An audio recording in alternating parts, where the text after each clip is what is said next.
नमस्कार मैत्रिणींनो, माझ्या या चॅनलवरती तुमचं खूप खूप स्वागत.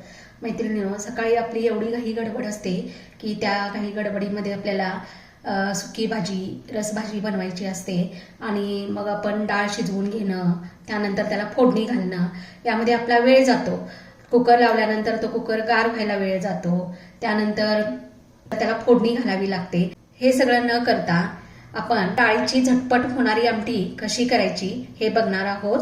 तर त्यासाठी लागणारं साहित्य आहे: एक बारीक चिरून या ठिकाणी कांदा घेतलेला आहे, एक बारीक चिरून टोमॅटो घेतलेला आहे, थोडीशी कोथिंबीर घेतलेली आहे, आलं लसूण पेस्ट घेतलेली आहे, एक मिरची छोटे तुकडे करून घेतलेले आहेत आणि आपला जो ठेवणीचा काळा मसाला असतो तो घेतलेला आहे 3 चमचे. आणि या ठिकाणी मी तुरीची डाळ जी आहे ती या ठिकाणी भिजवून एक 5 मिनिटं मी पाण्यामध्ये भिजवून या ठिकाणी 1 वाटी घेतलेली आहे. त्याचबरोबर आपल्याला या फोडणीसाठी लागणार आहे जिरं, त्यानंतर गरम मसाला, त्यानंतर मोहरी, हिंग, हळद आणि चवीनुसार मीठ. आपण आपल्या या व्हिडिओला सुरुवात करत आहोत. मी प्रथम कुकर गॅसवरती गरम करायला ठेवलेला होता. त्यामध्ये मी 2 पळ्या तेल घातलेलं आहे. त्यानंतर तेल आपलं कढल्यानंतर त्यामध्ये मी फोडणीसाठी लागणारं साहित्य घालणार आहे. या ठिकाणी बघू शकता तुम्ही, मी 1 चमचा जिरे टाकलेले आहेत, त्यानंतर 1 चमचा मोहरी टाकलेली आहे, त्यानंतर याच्यामध्ये चिमूटभर चवीसाठी हिंग टाकायचं आहे, त्यानंतर अर्धा चमचा हळद घालायची आहे, 1 चमचा आलं लसूण पेस्ट घालायची आहे. आपण या ठिकाणी 1 मिरची घेतलेली ती तुकडे करून ती यामध्ये टाकायची आहे आणि हे सर्व या ठिकाणी आपण हलवून घ्यायचे आहे.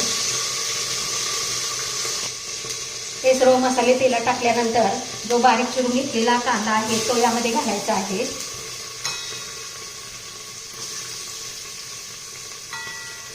कांदा थोडासा परतल्यानंतर तेलामध्ये कांदा लालसर होईपर्यंत भाजून घ्यायचा आहे.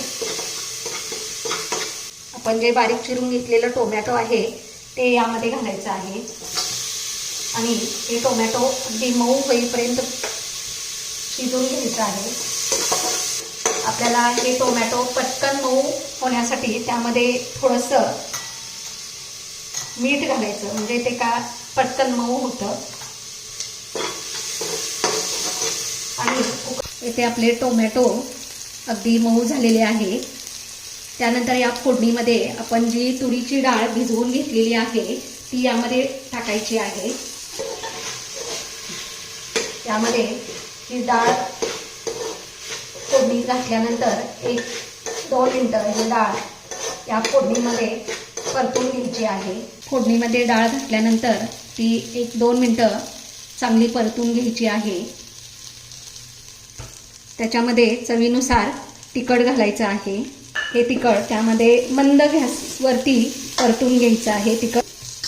त्यानंतर मगाशी आपण थोडंसं मीठ घातलेलं होतं, त्याच्यानंतर थोडंसं यामध्ये मीठ घालायचं आहे चवीनुसार. तिखट ही कमी जास्त तुम्ही तुमच्या प्रमाणानुसार करू शकता. मी आमटीसाठी इथे गरम पाणी करून घेतलेलं आहे. ते गरम पाणी मी यामध्ये घालणार आहे.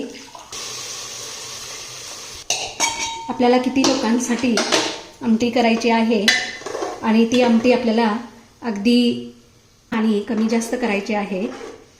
त्यानंतर कोथिंबीर घालायची आहे आणि कुकरचं झाकण लावून 4 शिट्ट्या करून घ्यायच्या आहेत. या ठिकाणी आपला कुकर गार झालेला आहे. तुम्ही बघू शकता या ठिकाणी आपली इन्स्टंट आमटी तयार आहे. या ठिकाणी तुम्ही बघू शकता.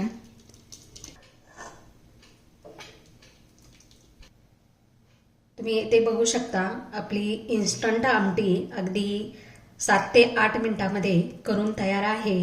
तुम्हाला माझी ही रेसिपी आवडली तर चॅनलला लाईक आणि सबस्क्राईब करायला विसरू नका.